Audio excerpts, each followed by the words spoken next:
Troisième partie, al-adad. Al-adad, donc c'est le chiffre, le nombre. Et dans le tome 1 de Médine, on a appris à dénombrer de 1 jusqu'à 10. Donc tu vois qu'il y a trois parties. Une qui concerne le chiffre 1, une qui concerne le chiffre 2, et ensuite une troisième partie qui concerne les chiffres allant de 3 jusqu'à 10.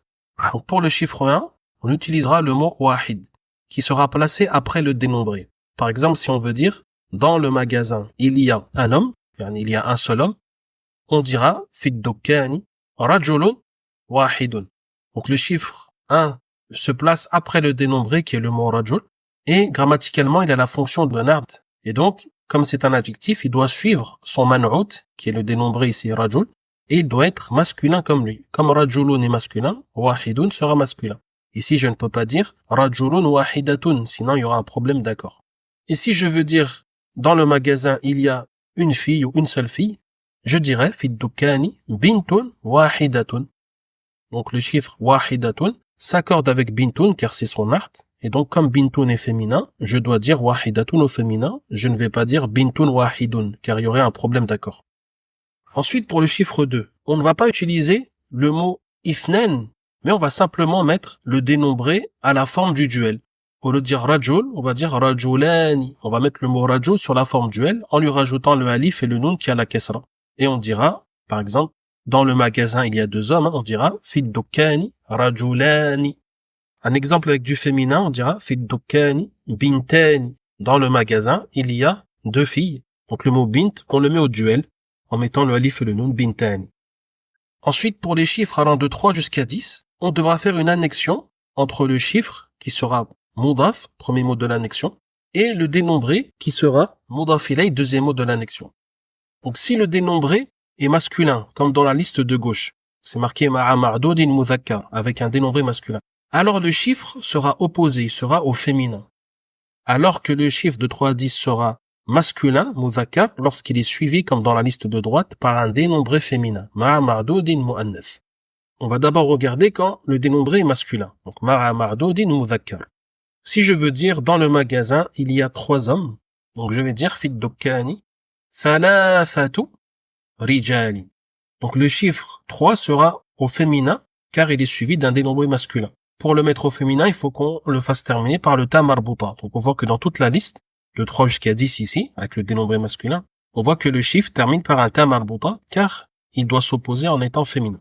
Donc on dira thalathatu rijali. Et thalathatu, on lui mettra pas alif et lam et on lui mettra pas le tenwin à la fin car c'est un mudaf, c'est le premier mot d'une annexion. Et le mot rijali, on le fera terminer par la kesra, car c'est un mudaf ilay qui doit être majrour. Et on met le mot rajul au pluriel en disant rijal. Thalathatu rijali. Si ça avait été des livres, par exemple, un livre on dit kitab, et plusieurs livres on dit kutub. Alors j'aurais dit, dans le magasin il y a 3 livres, j'aurais dit fi dukkani thalathatu kutubin. Ensuite pour le 4, on dira fi dukkani arba'atu rijali.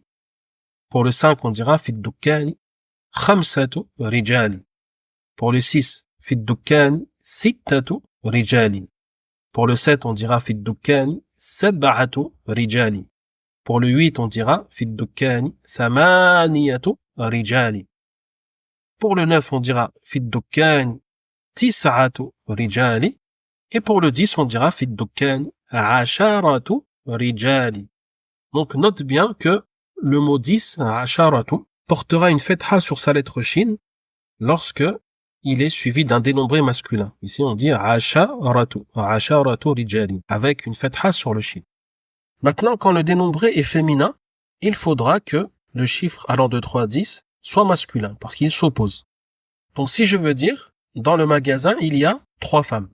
Je dirais, fi dukkani thalathu nisa'i. Donc, le chiffre 3 sera au masculin, car il est suivi d'un dénombré féminin, il s'oppose. Et donc, je dois enlever le ta marbuta. Il n'y a plus de ta marbuta dans cette liste-là, car le dénombré ici doit être masculin, comme on vient de dire. Donc, je dirais fi dukkani thalathu nisa'in. Pour dire 4, je dirais fi dukkani arba'u nisa'in. Pour dire 5, je dirais fi dukkani khamsu nisa'in. Dans le magasin, il y a 5 femmes. Pour dire 6, je dirais fi dukkani sittu nisa'in. Pour le 7, je dirais fi dukkani sab'u nisa'in. Pour le 8, je dirais fi dukkani thamani nisa'in. Fais attention ici que le chiffre 8 ne finit pas par la dhamma comme les autres. Comme thalathu, arba'u, khamsu, sittu, sab'u. Mais ici, il devrait normalement finir par la dhamma. On devrait dire thamaniyu. Quand dans un mot, on a l'enchaînement iyu, donc kesra, suivi d'un ya avec une dhamma, mais sans la shadda, dans la langue arabe, c'est considéré comme lourd à dire. Donc, le mot sera modifié. Donc là, il est modifié en remplaçant la dhamma par un sukun. Et donc, la lettre ya devient une prolongation. Thamani nisa'i. Fi dukkani thamani nisa'i. Pour le chiffre 9, on dira fi dukkani tis'u nisa'in. Et pour le 10, on dira fi dukkani ashru nisa'in. Donc, on remarque que le mot 10, ashru, il portera un sukun sur le shin lorsqu'il est suivi d'un dénombré féminin. Alors que tout à l'heure, on a vu, dans l'autre liste, que lorsque le dénombré est masculin, le chiffre 10 porte une fatha sur le shin. Comme ici en bas à gauche, asharatu fi dukkani asharatu rijali. Mais là, pour dire dans le magasin, il y a 10 femmes, là, le chiffre 10 portera un sukun sur le shin. Ashru fi dukkani ashru nisa'in. Donc voilà pour la règle des chiffres, allant de 3 à 10. Cette page nous permet également de réviser la règle de al-idafa, l'annexion.